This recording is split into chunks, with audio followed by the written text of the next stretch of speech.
Kahit gaano kamahal ang phone mo, brand new, flagship model pa yan, tapos puno pa ng advanced features, ang ganda ng camera, mabilis ang processor, may malaking memory, pero kapag low bat at wala kang charger, wala rin. Tama ba? Hindi mo magagamit yan. Hindi ka makakatawag, hindi ka makakapag-text, hindi ka makakapost o makakakonect. Kahit gaano ito ka-powerful sa specs, hindi ito gumagana kung wala yan sa power source. Ganyan din tayo, di ba?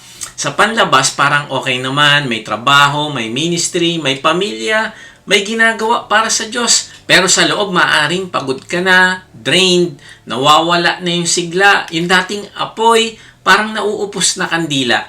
May ginagawa ka pa rin, pero parang robot na lang. Parang nakasanayan na lang. Wala na yung joy. Wala na yung direction. Parang disconnected. At alam mo kung minsan, nararamdaman mo na may gusto kang baguhin sa sarili mo, pero kulang yung lakas. Gusto mo magsalita ng tama, pero nauunahan ka ng takot o galit. Gusto mo magmahal, pero parang wala kang ibibigay. Gusto mong gumawa ng tama, pero paulit-ulit ka pa rin sa dati. Kaibigan, hindi ka nilikha para magtiis na lang sa ganitong klaseng buhay. May kapangyarihang ibinibigay ang Diyos para palakasin tayo at baguhin. Hindi lang panlabas, kundi pati sa puso mo, may kapangyarihang magpalaya at magpalakas. Binibigyan din niya tayo ng kapangyarihang tumanggap ng pagmamahal sa Diyos at magmahal din ng mga imperpektong tao gaya natin na lampas sa kakayanan ng ating sariling lakas. Ito ang buhay na empowered. At ito ang gusto ng Diyos para sa iyo. Kaya huwag mong skip ang mensaheng ito. Tapusin mo dahil dito mo maririnig kung paano binabago ng Diyos ang mga pusong pagod, pinalalakas ang mahihina, at binibigyan ng bagong sigla ang mga nawalan na ng pag-asa. Dahil sa Diyos, may lakas ka, may direction ka, may pag-asa ka. Tapusin mo ang mensahe na ito dahil dito mo matatagpuan ang lakas na matagal mo nang hinahanap.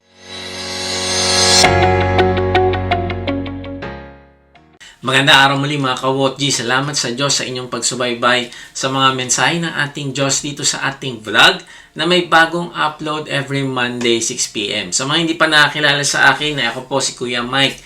Ang calling po sa akin ng Diyos ay magbahagi ng kanyang salita sa paraang mas madaling maiintindihan ng mga manonood.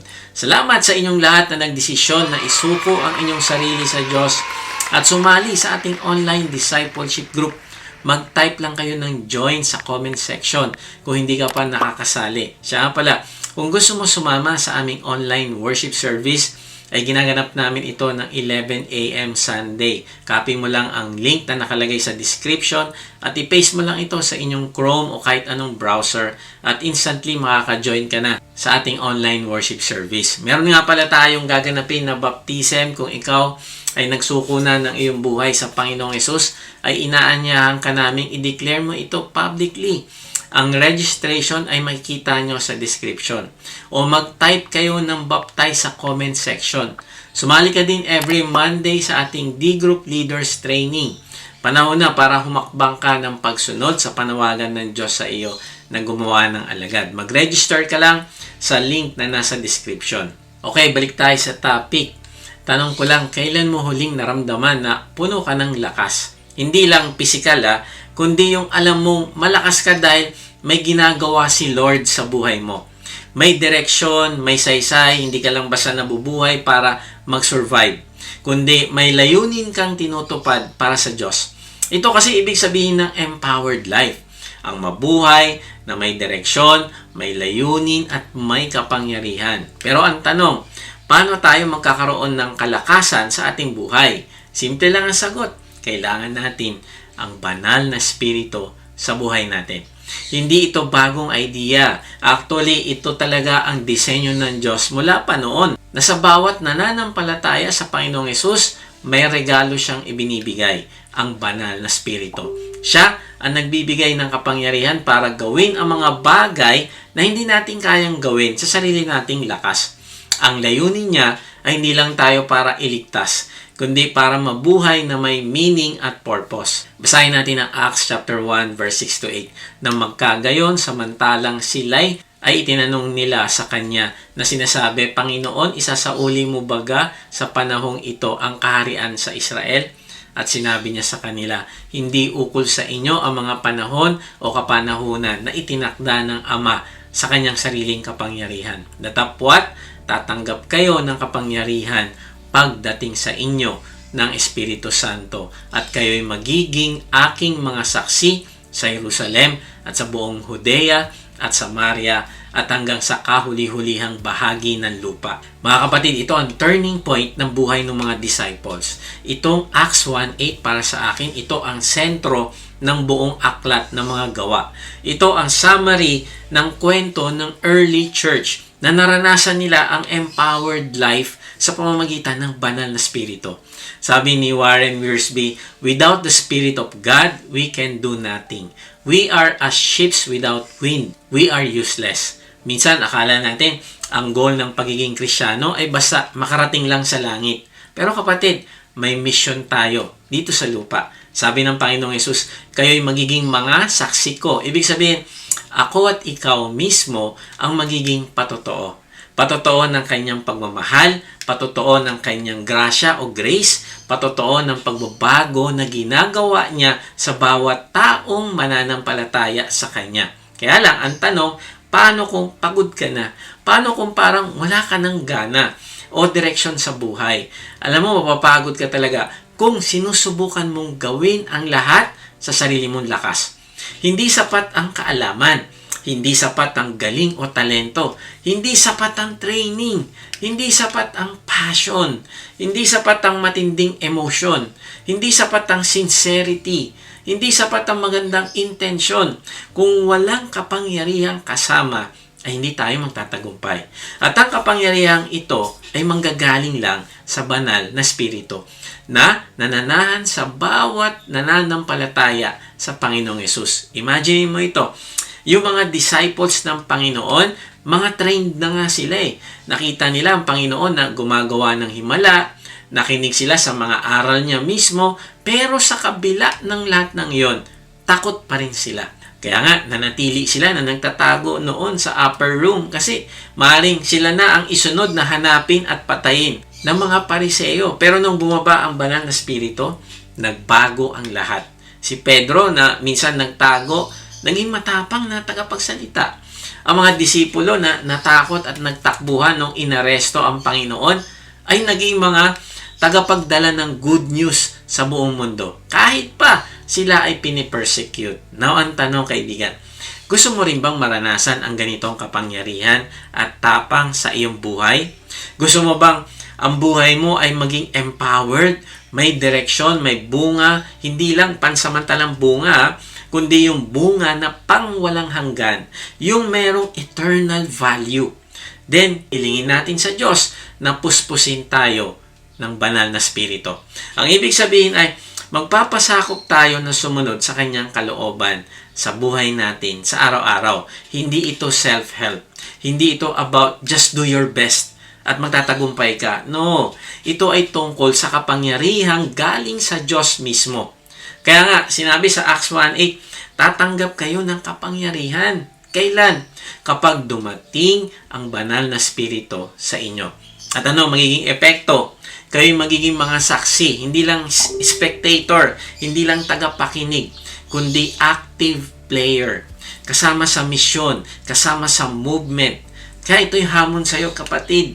Nabubuhay ka ba sa sarili mong lakas o sa kapangyarihan ng banal na spirito? Kasi kung nabubuhay ka sa sarili mong lakas, mananatili kang takot na maging saksi ng Panginoong Yesus sa buong buhay mo. Kaibigan, saksi ka ba ngayon sa loob ng pamilya mo? Sa trabaho? O sa online post mo? O spectator ka pa rin hanggang ngayon? Kung gusto mo magkaroon ng empowered life, hindi mo kailangan maghintay pa na mas maraming seminar o experience. Kailangan mo lang hilingin sa Diyos na punuin ka ng banal na spirito. Sabihin mo sa Kanya, banal na spirito, ikaw po ang manguna sa buhay ko.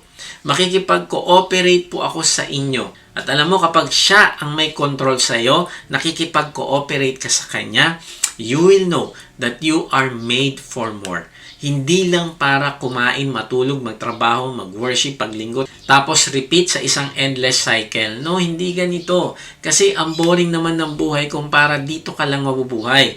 Kundi ikaw ay mabubuhay para magpatotoo, para magmahal, para maglingkod, at para tuparin ang purpose ng Diyos sa buhay mo. So ang tanong ay, paano ba tayo ini-empower ng banal na spirito? Una, we are empowered to change. Pangalawa, we are empowered to speak. Pangatlo, we are empowered to love. So pag-usapan natin yung number 1, we are empowered to change. Mga kapatid, tanong ko lang, nakita mo na ba kung paano magbago ang isang tao dahil sa Panginoong Yesus? Yung tipong dating mainitin ng ulo, pero ngayon mapagpasensya na. Dating sinungaling, pero ngayon honest na. Dating addict sa bisyo, pero ngayon addict na sa salita ng Diyos. Hindi ito gawa ng religion. Hindi ito simpleng self-improvement. Ito ay gawa ng Holy Spirit. Alam mo, ang mga disciples noon, hindi nga sila makilala o magagaling sa mata ng mundo. Karamihan sa kanila, mangingisda. Wala silang diploma, wala silang titulo, pero pinili sila ng Panginoong Yesus. At kahit na pinili sila, may mga sandali pa rin na mahina ang loob nila. Tama ba? May mga pagkakataon na umaatras. Naalala niyo si Pedro nung sinabi ng Panginoong Yesus na ikay magkakaila sa akin. Ano sabi niya? Hindi po ako yun, Panginoon. Pero ano nangyari? 3 beses niyang itinanggi ang Panginoong Yesus sa iisang gabi. Kaya nga ito yung tanong, may ganyan ka bang moment? Yung akala mo, kaya mo, pero bumigay ka rin? Hindi ka nag-iisa, kapatid, ako din. Ganyan din si Pedro. Pero pagkatapos ng Pentecost, nung bumaba ang banal na spirito, ibang Pedro na ang nakita natin. Hindi na siya nagtatago, hindi na siya takot, nangaral siya ng may tapang. Libo-libo ang naligtas dahil sa mensaheng binigkas niya. Si Santiago at Juan naman, na mainitin ng ulo, grabe rin ang pagbabago. Dati, nung ayaw silang tanggapin ng mga Samaritano na binabahaginan nila ng mabuting balita, ay naku, nagalit sila. Sabi sa Luke 9:54, nang makita ito ni na Santiago at Juan, sinabi nila, Panginoon, gusto ba ninyo magpaulan kami ng apoy mula sa langit upang sila'y lipulin tulad ng ginawa ni Elias? Grabe, parang sinasabi nila, tapusin na natin sila, Lord. Ayaw maniwala sa iyo eh. Ano kaya kung ganyan ang nagbabahagi ng kaligtasan sa iyo? Payag ka? Persahan? Kaya dapat maniwala ka kasi kung hindi, katapusan mo na. Buti na lang, ang Panginoong Yesus sobrang gracious. Hindi sila sinang-ayunan. Bakit? Kasi hindi apoy ng paghihiganti ang gusto niya, kundi apoy ng pagbabago. Para kanino ang pagbabago? Para sa mga mananampalataya o makikipag-isa sa Panginoong Yesus. Sabi nga sa 2 Corinthians 5:17, kaya't ang sino mang nakipag-isa na kay Kristo ay isa ng bagong nilalang. Wala na ang dating pagkatao, siya'y bago na. Wow! Hindi lang aayusin ng Diyos ang buhay mo. Hindi ka lang bibigyan ng buhay na walang hanggan, kundi babaguhin ka pa niya. Hindi niya pipinturahan ang luma mong pagkatao. Hindi ka niya ireretoke, kundi ginawa ka niyang bago. Kaya kaibigan, ang tanong, may pagbabago ka ba na nakikita sa iyong sarili? Nakikita mo na ba ang bunga ng banal na spirito sa buhay mo? Hindi ito tungkol sa pagiging perpekto, pero dapat meron kang progression. Bakit? Kasi ito ang katunayan na nasa iyo na ang banal na spirito. At take note, kung may pagbabago sa iyo, ay katunayan din ito na nagpapasakop ka sa Kanya araw-araw. Ibig sabihin, ikaw ay filled with the Holy Spirit. Nakikita mo ba sa sarili mo ang hunger sa salita ng Diyos? May pagkamuhi ka ba sa kasalanan? May pagmamahal sa Diyos at sa kapwa? Sabi nga ni Charles Spurgeon, religion can reform a person's life, but it can never transform him. Only the Holy Spirit can transform. Ang relihiyon ay kayang magpabago sa panlabas na anyo ng isang tao. Maaaring magbago ang kilos niya, matutong sumunod sa mga patakaran, magsimulang umattend ng church tuwing linggo, magbasa ng Biblia, sumama sa Bible study, o magpakita ng mabubuting asal sa harap ng ibang tao. Yan ang tinatawag na reform panlabas na pagbabago lang. Pero ang tunay na pagbabago ay transformation. At tanging ang banal na spirito lang ang may kayang gumawa nito. Ito'y malalim na pagbabago sa puso, pagbabago sa mga ninanais mo, pinaplano mo, pagbabago sa pag-iisip mo, priorities mo sa buhay at sa pagkatao mo mismo. Hindi lang ito para magmukhang Kristiyano. Hindi, ito ay nagpapakita ng pagiging bagong nilalang. Yung dating puno ng galit, natutong magpatawad. Yung dating adik sa bisyo, naging adik sa presensya ng Diyos. Yung dating babaero, naging tapat na asawa at ama. Yung dating sinungaling, ngayon, tagapagtanggol ng katotohanan. Yung dating walang pakialam sa Diyos, ngayon, ay uhaw na uhaw sa kanyang salita. Ito ang klase ng pagbabago na hindi kayang gawin ng religion, pero posible sa banal na spirito. Kaibigan, live the empowered life. May isang babae, sabi niya, akala ko, tumutulong ako pero sa totoo lang, nasasaktan pala ako. Anong ibig niya sabihin? Kasi ganito yon. Maaga siya gumigising, nag-aalaga ng pamilya, masipag sa trabaho, receptionist siya sa isang abortion clinic. Araw-araw, tinatanggap niya ang mga kababaihang takot, malungkot, naguguluhan. Tinatawag niya ito noon bilang women's health care. At sa isip niya, I'm just doing my job. I'm just giving them options. Pero isang araw, habang naglilinis siya ng isa sa mga silid sa likod, may nakita siyang isang bagay na hindi niya inaasahan. Isang maliit na bahagi ng katawan ng sanggol. Tahimik siya, pero sumisigaw ng katotohanan. Umiyak siya at napatingin sa langit at doon niya unang naitanong, Lord, nasaan ka? At ito ba talaga ang tamang ginagawa ko? Sa mga sumunod na linggo, hindi na siya mapakali. Hindi na sapat ang sinasabi niyang, tumutulong lang naman ako eh. Hindi na niya kayang kumbinsihin yung sarili niya. May bumubulabog na sa konsensya niya. At doon niya unang naramdaman ang pagkilos ng banal na spirito. Isang kaibigan niya ang matagal nang nagyaya sa kanya sa church. At finally, pumayag na rin siya. Alam mo, ang salita ng Diyos at ang banal na spirito ang nag-convict sa kanya. Narinig niya ito, ang binasa. Isaiah 1:18, Halik kayo at tayo'y magpaliwanagan, sabi ni Yahweh. Gaano man kapula ang inyong mga kasalanan, kayo'y aking papuputiin tulad ng yelo o bulak. Doon siya tuluyang umiyak. Hindi dahil sa hiya, kundi dahil sa sobrang laki ng grace ng Diyos. Panginoon, kahit sa lahat ng ginawa ko, mahal mo pa rin ako. At narinig niya ang sagot sa puso niya. Oo anak, para sa iyo rin ang kapatawaran. Alam mo, hindi lang siya nag-resign dun sa trabaho niya. Hindi lang siya lumipat ng trabaho, kundi binago ng Diyos ang puso niya.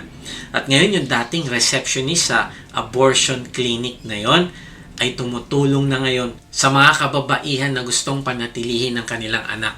Binabahagi niya ang kanyang karanasan at naging patotoo siya sa mga babaeng nagpupunta sa bago niyang pinagtatrabahuan. Dahil ngayon, alam na niya ang halaga ng bawat buhay. Hindi ito simpleng reform.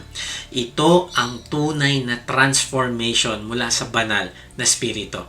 Kaibigan, live the empowered life. Hingin mo sa Kanya araw-araw, Lord, Ikaw ang manguna sa akin sa pamamagitan ng iyong banal na spirito na nagko-convict sa akin. Tulungan mo ako magpasakop sa iyo. Ikaw na po ang may control ng buhay ko. Baguhin mo po ako dahil Ikaw ang mag-e-empower sa akin para magbago. So, paano ba tayo ini-empower ng banal na spirito? Una, we are empowered to change. Pangalawa, we are empowered to speak. Mga kapatid, balikan natin yung sinabi ng Panginoong Jesus bago siya umakyat sa langit. Sabi sa Gawa 1:8, ngunit tatanggap kayo ng kapangyarihan pagdating sa inyo ng Espiritu Santo at kayo'y magiging mga saksi ko sa Jerusalem, sa buong Judea at Samaria at hanggang sa dulo ng daigdig. Hindi lang ito simpleng pagbibilin, kundi ito ay pangako. At hindi lang ito para sa mga apostol, kundi para sa ating lahat na nananampalataya sa Panginoong Hesus. Ang sabi ay, tatanggap kayo ng kapangyarihan. Ang ibig sabihin sa Griego ng kapangyarihan ay dunamis, the same root word for dynamite. Hindi ito simpleng tapang. Ito ay supernatural ability na galing sa banal na spirito. Tapos sabi pa, at kayo'y magiging mga saksi ko. Ang salitang saksi o witness dito ay hindi lang observer. Ang ibig sabihin sa original na Greek ay martus, na kung saan galing ang salitang martyr. Hindi lang nanonood, kundi nagtataya ng buhay para kay Kristo. Ang hirap maging martus, kaya nga magagawa lang natin ito kapag dumating na ang banal na Espiritu. Kaya lang, habang wala pa ang Holy Spirit, naku, nagtago muna sila. Imagine mo ito, may 120 katao na magkakasama sa isang silid. Hindi ito isang prayer meeting na puno ng excitement. Ito ay isang silid ng takot, pagkalito, at pag-aalinlangan. Bakit kaya sila natatakot? Kasi kaka-crucify pa lang sa Panginoong Hesus ang leader nila. Ipinahiya, pinahirapan, pinatay sa harap ng publiko. At ngayon, sila ang mga kilalang tagasunod niya. Kaya nagtatago sila. Nagtitipon pero hindi naglalakas loob. Nagdadasal pero walang direksyon. Paano kung mahuli tayo? Paano kung tayo na ang sumunod? Imagine mo ito, ang worst case scenario. Hindi naman mare-reject sila o pagtatawanan eh. Ang worst case scenario ay imprisonment, torture, o kamatayan. Hindi biro ang pagiging saksi noon kasi literal kang pwedeng mamatay. Pero ito yung nangyari. Acts 2:2-4. At biglang may narinig silang ugong mula sa langit. Parang ugong ng malakas na hangin. At napuno nito ang bahay na kanilang kinaroroonan. May nakita silang parang mga dilang apoy na dumapo sa bawat isa sa kanila. At silang lahat ay napuspos ng Espiritu Santo at nagsimulang magsalita sa iba't ibang wika ayon sa ipinagkaloob sa kanila ng Espiritu. Boom! Heaven broke in. The Spirit of God descended like fire at ang dating takot pinalitan ng tapang. Biglang nagsalita ng ibang wika ang mga disciples kahit hindi naman sila multilingual. Sila ay fishermen, tax collectors, ordinary people, gaya mo, gaya ko. Pero ngayon, nagpapahayag sa iba't ibang wika, Greek, Latin, Arabic, Egyptian dialects, at maraming pang iba. At hindi ito lengguwahe ng magulo at di maintindihan. No, this was clear, known language. Naiintindihan ng bawat nakakarinig. Sabi nga sa Acts 2:6, nang marinig ito ng maraming tao, sila'y nagkatipon at namangha sapagkat sila'y nakarinig ng pagsasalita ng mga alagad sa sarili nilang wika. Isipin mo yun, parang isang Bisaya, Ilocano at Kapampangan na sabay-sabay naiintindihan ang mensahe sa sarili nilang salita. Mula sa isang taong Tagalog lang ang salitang alam. This was not just communication. This was revelation. This was not just a message. This was a miracle. At ano naman ang sinasabi ng mga disciples? Hindi ito usapang chismis. Hindi ito inspirational quote. No. They boldly proclaimed the gospel of Jesus Christ. At sino ang nanguna? Si Pedro. Yung Pedro na ilang araw lang ang nakalipas kinaila ang Panginoong Hesus sa harap ng isang babaeng alipin. Ngayon, tumayo siya sa harap ng libo-libo at buong tapang na sinabi, Acts 2:36, kaya't dapat malaman ng buong sambahayan ng Israel na itong si Jesus na inyong ipinako sa krus ay siya ngang ginawang Panginoon at Mesayas ng Diyos. Walang takot at hindi siya nahihiya at dahil ang banal na Espiritu ang nagbigay ng tapang at kumilos, ay ano nangyari? Sabi sa Acts 2:37 at saka 41, lubhang nasaktan ang kanilang puso at sinabi nila kay Pedro at sa ibang mga apostol, mga kapatid, anong dapat naming gawin? At may mga 3,000 tao ang nadagdag sa kanila sa araw na iyon. Grabe! 3,000 katao sa unang sermon. Mula sa dating takot, ngayon, tapat na tagapagsalita ng Diyos. This is the power of the Holy Spirit. Mga kapatid, ito ang ibig sabihin na we are empowered to speak. Hindi lang ito tungkol sa pagiging magaling magsalita. Hindi lang ito pagiging natural sa harap ng tao. Ito'y kapangyarihang galing sa langit.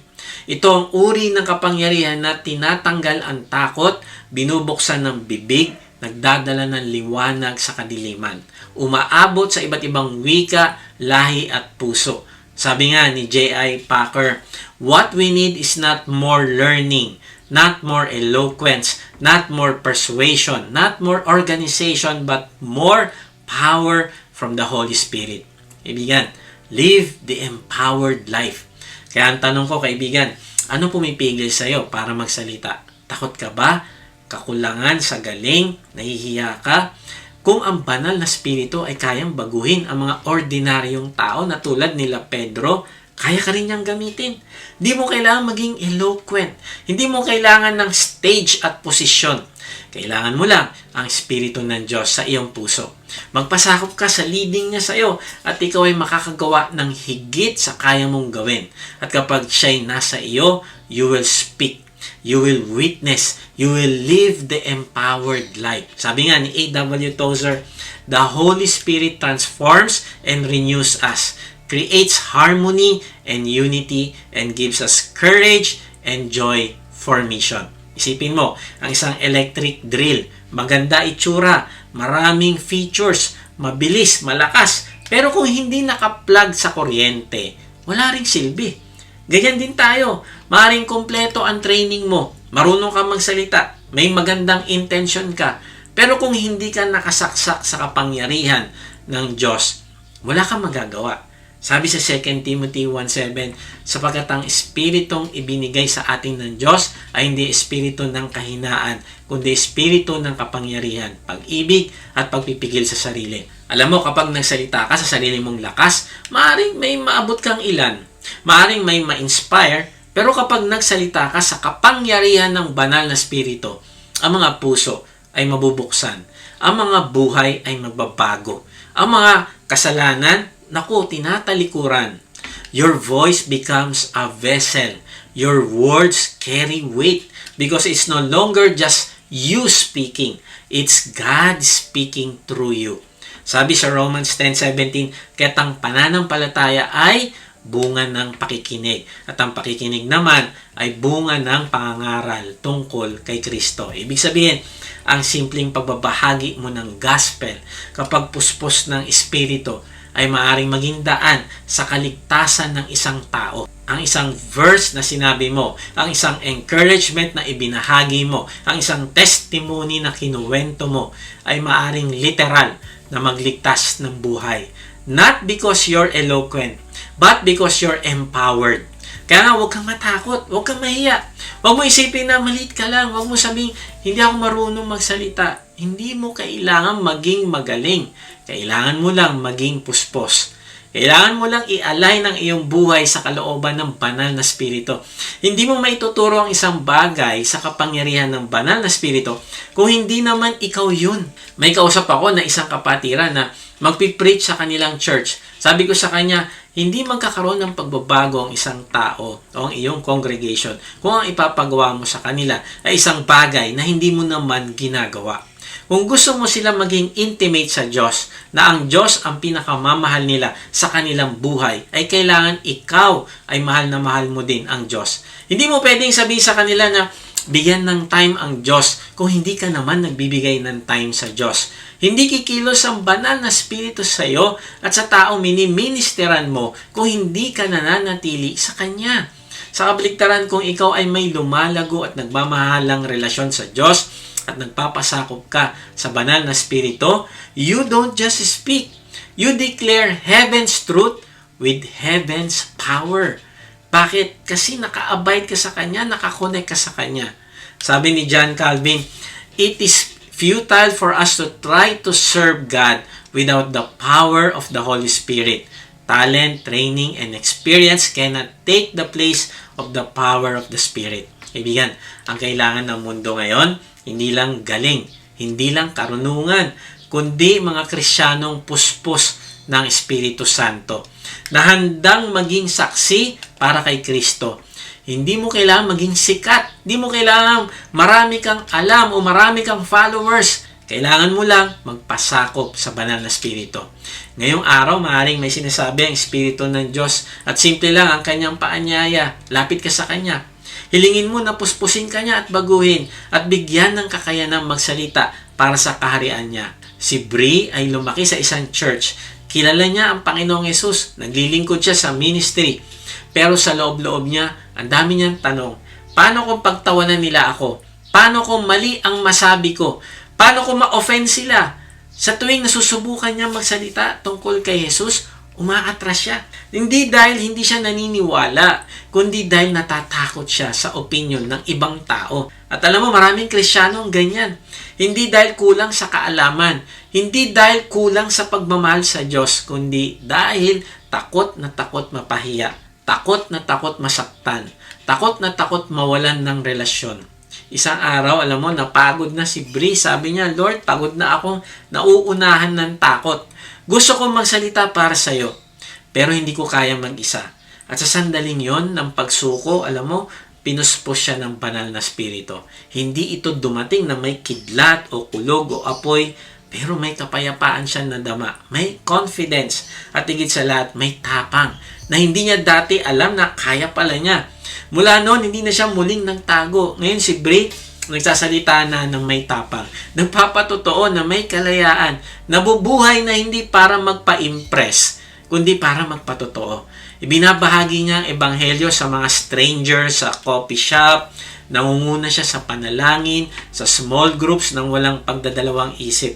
Dinidisciple niya ang mga kabataang babae na katulad niya dati, na tahimik, alanganin at takot. Nagpo-post siya tungkol sa Panginoon sa social media, hindi para sumikat, kundi dahil alam niyang may nangangailangan ng pag-asa. At hindi na siya ang klase ng tao naghihintay ng go signal. Hindi. Dahil alam niyang tinawag na siya ng Diyos. Kaibigan, baka ikaw si Bree. Maraming pagkakataon, pero nauunahan ka ng hiya o takot. Takot sa sasabihin ng pamilya, takot sa magiging reaksyon ng kaibigan. Takot sa cancel culture. Pero narito yung paalala. Hindi mo kailangang harapin yan mag-isa. Be filled with the Holy Spirit. Be bold. Be empowered. Hayaan mo ang Espiritu ng Diyos ang magtulak sa iyo na magsalita. Hindi lang magdala ng mensahe, kundi may kapangyarihan. So, paano ba tayo ine-empower ng banal na Espiritu? Una, we are empowered to change. Pangalawa, we are empowered to speak. At pangatlo, we are empowered to love. Mga kapatid, alam natin na hindi madali ang magmahal. Minsan, ang hirap mahalin ang mga taong nanakit sa atin. O kaya, minsan, ang dami mong ginagawang kabutihan sa isang tao, pero parang wala nangyayari. Naisip mo tuloy, nakapagod na minsan. Kahit sa pamilya, may mga sandaling parang hindi mo na alam kung paano pa ba sila mamahalin. Kasi ang sinusukli sa'yo, sama ng loob. Pero ito yung magandang balita. Hindi tayo iniwan ng Diyos ng basta-basta magmahal gamit lang yung sarili nating kakayahan. Kundi binigyan niya tayo ng Holy Spirit upang tayo ay ma-empower na magmahal. Sabi nga sa Galatians 5:22, subalit ang bunga ng Espiritu ay pag-ibig, kagalakan, kapayapaan, pagtitiyaga, kabaitan, kabutihan, at katapatan. Kaibigan, pansinin mo, ang unang bunga ay pag-ibig. Hindi dahil ito ang pinakamadaling gawin, kundi dahil ito ang pinakapundasyon ng lahat. Kung lumago ang iyong pagmamahal, ay lalago din ng iyong kagalakan, kapayapaan, pagtitiyaga, kabaitan, kabutihan, at katapatan. Pangalawa, pag wala ang pagmamahal, kahit anong galing mo magsalita, kahit anong galing mo magturo, kahit anong dami ng verse na sinasabi mo sa isang tao, ay wala itong magiging pakinabang sa kanya. Wala itong power para mabuksan ang mata ng kausap mo at makita niya na ang Diyos talaga ang kumikilos sa buhay mo. Narealize ko na ang banal na Espiritu ay magpapabunga sa iyo ng pagmamahal na walang kondisyon. Hindi ito klase ng pagmamahal na napapanood sa mga pelikula. Hindi ito pagmamahal na kung feel mo lang magmahal, saka ka magmamahal. Kundi habang nagpapasakop tayo sa banal na Espiritu, ay babaguhin niya tayo upang ang pagmamahal natin ay maging kagaya ng pagmamahal ng Panginoong Yesus. Ang ibig sabihin, ang pagmamahal na pabubungain sa atin ng banal na Espiritu ay naninindigan kahit masakit para lang mapabuti ang taong minamahal mo. Narealize ko kasi minsan ang pagtulong natin nakakasama na sa isang tao sa halip na makabuti. Kasi sa halip na matuto siyang maghanap at umasa sa Diyos, ay nagiging dependent na siya sa tao. Isa pa, ang pagmamahal na galing sa banal na Espiritu ay nagsasabi ng totoo kahit sumama pa loob ng minamahal mo. Bakit? Dahil mas mahalaga na maligtas ang kaluluwa niya kaysa manatili siyang komportable sa kasalanan. Maaring mas pipiliin mo na sabihin ang katotohanan hindi dahil mapanghusga ka, kundi dahil ayaw mong makita siyang masaktan sa hinaharap. Ang pagmamahal na galing sa banal na spirito ay nagre-reach out kahit hindi tinatanggap. Nagpapatawad kahit hindi siya humingi ng sorry. Naglilingkod kahit walang kapalit. Pero sa totoo lang, hindi ito madali, di ba? Kaya kailangan natin ng kapangyarihan ng banal na spirito. He empowers us to love in ways we cannot do on our own. So, para natin makakamtan ang pag-empower sa atin ng Holy Spirit, we need to cooperate with the Holy Spirit. Ang ibig sabihin, sa panahon na nagko-convict siya sa atin, ay tutugon tayo na may pagsunod. Anak, patawarin mo na siya, tulungan mo siya, kaibiganin mo siya kahit awkward. Kaibigan, kung susunod ka sa banal na spirito, tutulungan ka niya at ang resulta nito ay lalago ang iyong pagmamahal. Nakakalungkot minsan kasi nagdadahilan tayo. Nagkukunwaring busy, tumitigas ang puso, ayaw nating masaktan, ayaw nating maistorbo. Pero kapatid, tanda mo, hindi ka tatawagin ng Diyos para magmahal sa paraang madali lang, kundi sa paraan kung paano magmahal ang Panginoong Hesus. Madali lang kasi magmahal sa taong nagmamahal din sa iyo. Pero ang mahirap ay ang magmahal sa mga taong hindi nagmamahal sa iyo o sa mga taong hindi naman kamahal-mahal. Sa mga taong hindi sumusunod sa iyo, sa mga taong nagchichismis sa iyo at iba pa. Kaibigan, dito tayo tinatawag ng Diyos na magmahal kasi sa kanila tayo magiging witness. Ang problema kapag hindi tayo nagmamahal, kapag pinipigilan natin ang pag-ibig na gustong i-boost ng Espiritu sa pamamagitan natin, nasasayang ang mga pagkakataon na madala natin sana sila kay Lord. Nasisira ang patotoon natin at ang masakit nito, nagdadalamhati ang banal na spirito sa tuwing ibang landas ang sinusundan natin. Sabi ng iba, gusto ko mag-witness pero hindi ko alam ang sasabihin. Alam mo kaibigan, ang isang kailangan nating tanungin sa sarili natin, ay nagmamahal ba talaga tayo? Kasi minsan, pagmamahal pa lang sapat na para mangusap ang Panginoong Hesus sa pamamagitan mo. Halimbawa, yung nanay na patuloy pa rin nagmamahal, nagdadasal, at nag-aalaga sa anak niya kahit hindi siya nire-respeto nito. Alam mo, kalaunan, bumabalik ang anak at umiiyak sa presensya ng Diyos. Yung co-worker mo, lagi mo kinukumusta kahit sinisiraan ka na. Alam mo, isang araw, siya na lalapit sa'yo at magtatanong, anong meron sa'yo? Ba't ang bait mo? Yung kapitbahay mo, tinulungan mo nung nasalanta sila ng bagyo o nagkaproblema sila at ngayon, umaattend na sa Bible study dahil nakita nila ang pagmamahal ng Panginoong Hesus sa buhay mo. Yung asawa mo hindi pa nananampalataya pero patuloy mo minamahal, pinagsisilbihan at pinapanalangin. Alam mo, Lord willing, unti-unti niya nararamdaman ng grasya ng Diyos dahil sa buhay mo. Hindi mo kailangan maging magaling magsalita agad. Minsan, ang simpleng aksyon ng pagmamahal, yun ang preaching na kailangan marinig ng puso nila. Kapatid, ito ang totoong empowered life. Kapag pinili mo magmahal kahit mahirap, not because you're naturally loving, but because the Holy Spirit empowers you to love beyond your capacity. Kaibigan, live the empowered life and let the Holy Spirit love others through you. Alam mo, hindi lahat ng gusto nating tulungan ay gustong tumanggap ng tulong at minsan masakit yun. Lalo na kung mahal mo ang tao. Ganyan naranasan ko kamakailan. May isa akong kaibigan at kapatid natin sa Panginoon ang inanyayahan ko sa isang retreat. Ang puso ko ay gustong-gusto ko siyang lumago. Gusto ko siyang makita na mas lalo pang mapalapit sa Diyos. Pero sa halip na tanggapin ang imbitasyon ay naging masama pa ito at nagsalita siya ng hindi maganda. Marahil iniisip niya na hindi na niya kailangan lumago. Marahil iniisip niya na siya ay matured na at hindi ko dapat sabihin na kailangan niya lumago.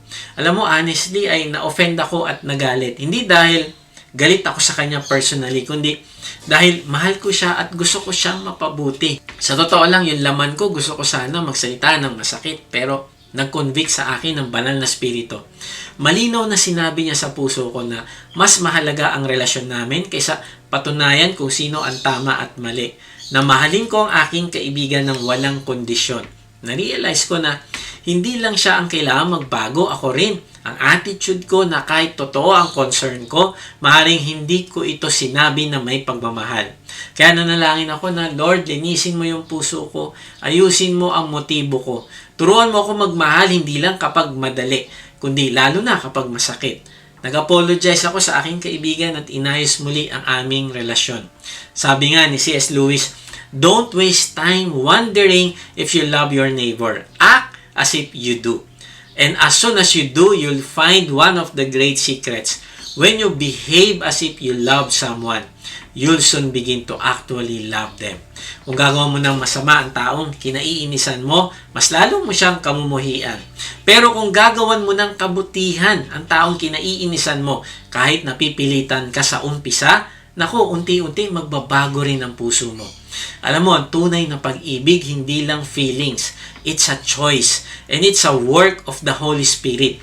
At may pagkakataon na yung taong iniisip mo na kailangan magbago, ay yun din ang ginagamit ng Diyos, alam mo, para lumago ka. Tama ba?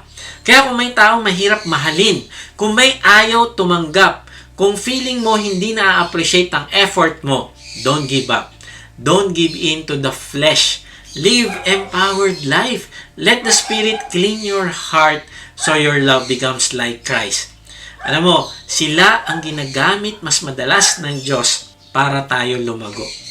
Alam mo, may isang lalaki na mula pagkabata ay kilala ang salitang tatay. Pero hindi bilang tagapagtanggol, kundi bilang nakakatakot na salita. Kasi palagi siyang binubugbog ng tatay niya. Palagi siyang sinisigawan at pinapabayaan. Walang yakap, walang I love you. Kaya ang natutunan niya, magpakatigas, magpakatapang. Lumaki siya, umalis, at sinumpang hindi na siya babalik sa kanila. Sabi niya, kung tumanda ang tatay ko at mga ilangan, problema na niya yon, hindi sa akin. Pero alam mo, dumating ang araw na muling nagtagpo ang landas nila. Ang tatay niya matanda na, mahina na ang katawan, nanginginig ang tuhod habang naglalakad. Hindi na makabangon ng mag-isa.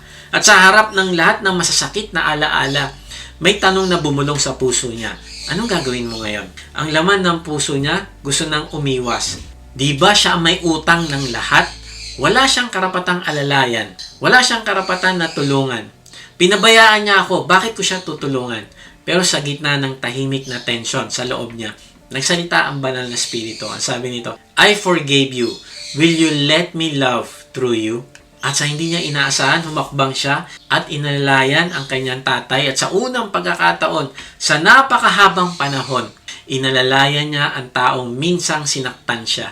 Hindi dahil nawala na ang sakit, hindi dahil nagkaroon ng closure ang issue nila, kundi dahil pinuno ng Diyos ang kanyang puso ng isang bagay na hindi kayang likhain.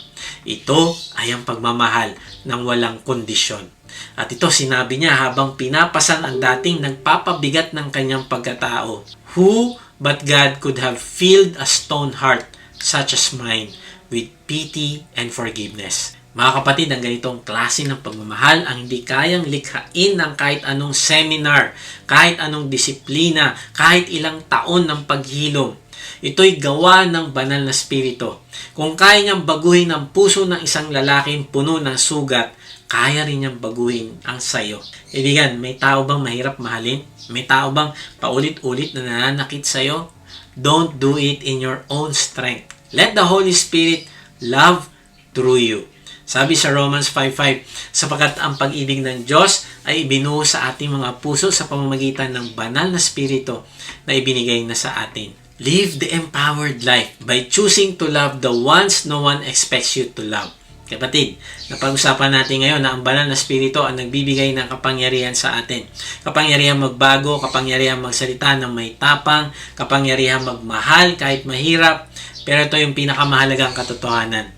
Hindi mo matatanggap ang kapangyarihang ito kung hindi mo pa tinatanggap ang Panginoong Yesus bilang Panginoon at tagapagligtas ng buhay mo.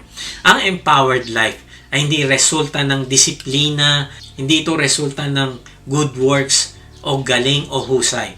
Ito ay bunga ng isang pusong sumuko, tumanggap at nanampalataya sa Panginoong Yesus Sabi sa John 1:12, ngunit ang lahat ng tumanggap at sumampalataya sa Kanya ay binigyan niya ng karapatang maging mga anak ng Diyos.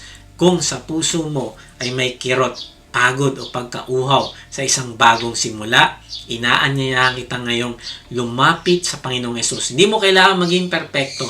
Hindi mo kailangan ayusin ang sarili mo bago lumapit. Ang kailangan lang, buksan mo ang puso mo ngayon sa Kanya.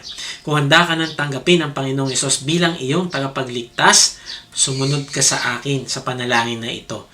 Mula sa iyong puso, kahit nasaan ka, sabihin mo, Panginoong Yesus, inaamin ko na ako ay makasalanan. Kailangan kita sa buhay ko. Naniniwala ako na ikaw ay namatay para sa aking mga kasalanan at muling nabuhay upang ako'y bigyan ng bagong buhay. Sa oras na ito, tinatanggap kita bilang aking Panginoon at tagapagligtas. Linisin mo ako, patawarin mo ako, at baguhin mo ang aking puso. Puspusin mo ako ng banal na spirito upang mabuhay ako ng may kapangyarihang magbago, magsalita para sa iyo at magmahal ng gaya ng pagmamahal mo. Salamat sa bagong buhay. Salamat sa kapatawaran. Mula ngayon, sa iyo na ang buhay ko. Sa pangalan ng Panginoong Yesus. Amen. Kung sumabay ka sa panalangin natin bilang pananampalataya at pagtanggap mo sa Panginoong Yesus, ay mag-iwan ka sa comment section ng salitang accept para makilala ka namin at masama sa aming panalangin para sa iyong paglagawang spiritual. Kung na-bless ka naman sa message na ito, inaanya kita mag-subscribe sa aking YouTube channel upang ma-notify ka pag may bago na kaming video. Ibahagi mo din ang mensahe na ito sa iba ng mga nanghihina, nangangamba sa buhay, at nasa kapigatian upang ma-encourage sila na lumapit sa Diyos na nagmamahal sa atin. Kung gusto mo namang mas makilala pa ang Diyos, ay sumama ka lang sa aming online discipleship group. Type mo lang ang salitang join sa comment section.